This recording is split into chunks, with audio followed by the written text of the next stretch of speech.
the offered salvation is for everyone. The offered of salvation, but only sufficient for those who were called. Pero ito, ang sumpa ng kautusan, siya'y sinumpa para sa atin. Doon nangyari ang pagtubos sa atin. Sapagkat nasusulat, isinumpa ang bawat ibinitin sa punong kahoy. Kung babalikan natin ang propesiya tungkol sa Kristo na nasulat sa Lumang Tipan, alam niyo po ba ilang taon ang pagitan mula nang nasusulat ang propesiya mula sa suffering servant from the book of Isaiah until the Lord Jesus Christ? 700, more than 700 years, 7 centuries ang dinaanan. At kung ating titingnan kung anong nasulat tungkol sa ating Panginoong Jesus mula sa prophecy na yon, it's the prophecy of the suffering servant. If you want to study at home, it started at the end of Isaiah 52 and it goes all the way to Isaiah 53. Siya'y inilibing na kasama ng masasama at mayayaman, kahit na siya'y walang kasalanan o nagsabi man ng kasinungalingan. Verse 10, sinabi ni Yahweh, ang kanyang paghihirap ay kalooban ko, ang kanyang kamatayan ay handog para sa kapatawaran ng kasalanan. Dahil dito'y mabubuhay siya ng matagal, makikita ang lahing susunod sa kanya at sa pamamagitan niya ay maisasagawa ang aking panukala. Ano po ang sinasabi diyan? Si Jesus, walang kasalanan. Pero bakit siya ang tumanggap? Sino ang mastermind? Sino ang nagpanukala? Si Poncio Pilato ba? O even before the ages, even before the time that the earth is created, plano na ito. Ang sabi po dito, ang kanyang paghihirap ay kalooban ko. This is the Lord, the God, the Father saying. Si Yahweh ang may kalooban. Ito. And if you come to our theology, this is the redemptive plan of God. Medyo hindi pa rin nagme-make sense sa akin, sinasabi nyo. Kasi ba't sinabi dun sa preaching last week, canceled our records. Kailangan po natin tong mas maintindihan by this. Anyone heard the word pardon?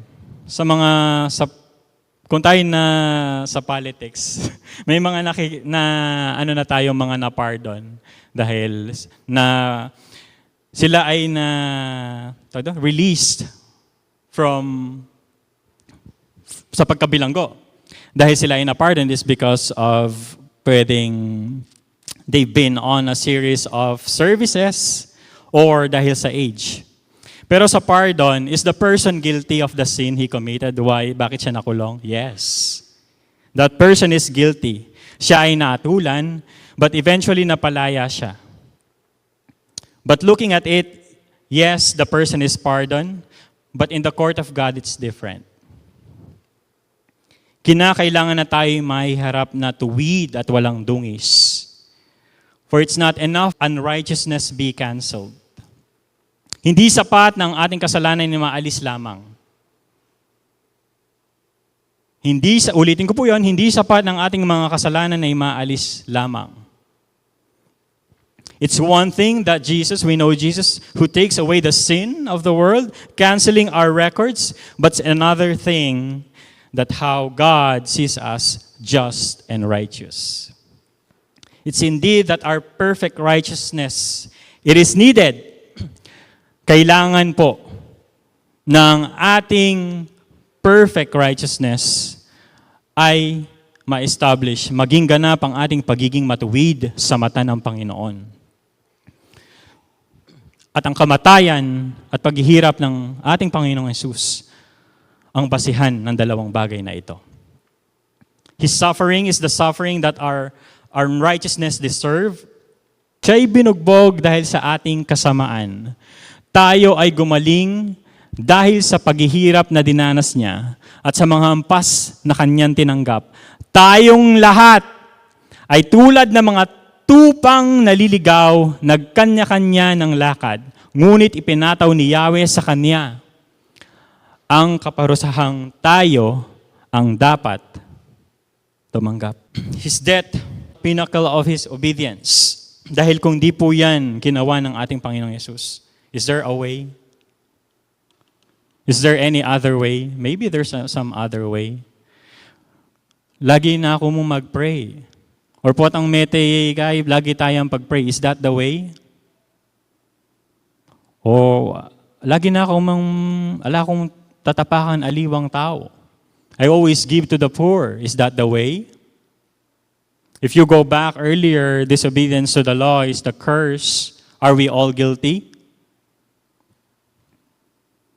Is what we do right now is the way para ma-cancel yon, yung curse na yon, and for us to be righteous in the sight of God? Is our singing or our service to God, is that the way? Lahat ay naging makasalanan dahil sa pagsuway ng isang tao. Ang lahat ay mapapawalang sala dahil sa pagsunod ng isa ring tao. Isang tao lang po. And we know who is the way, the truth, and the life. The last Adam. Kung aminanan natin ang kasalanan sa unang Adan, the last Adam, this is what Paul is referring to Romans. Last Adam is Jesus. He is the one who obeyed the law. Accomplish the law, not abolish the law. Does it mean that God made the sinless Christ to be sin? Siya na walang kasalanan, naging kasalanan para sa atin. Bakit ganon? Sin, walang kasalanan, siya yung naging kasalanan para sa atin. Imputation po, isinalin, ipinasa. Okay? So, isinalin or ipinasa sa Kanya ang ating pagkakasala. Ang nagbigay daan sa ating kapatawaran.